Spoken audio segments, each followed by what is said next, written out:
But just FYI, with Section 8, there's going to be regular ongoing inspections. Inspections, yes, they could be tedious, it could be challenging, but at the same time, I'm weird. I love inspections.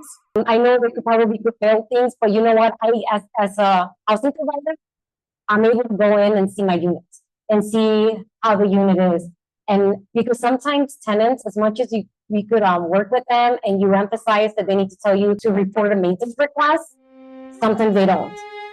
So I could visit the unit maybe 30 days before inspection, get it ready, inspection date, I get to see it again. So if a family has a child that's 5 years old and younger, they're going to have inspections once a year.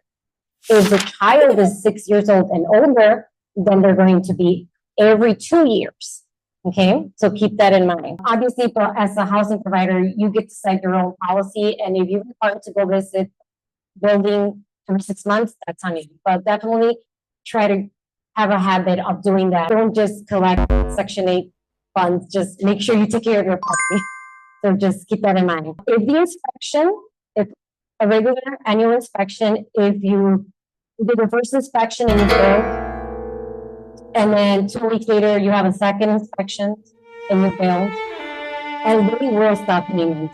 They will stop payment. Either it could be the owner's responsibility or the tenant's, because the tenant could also fail. Why? Maybe they didn't pay their gas bill and it was disconnected. That falls on them.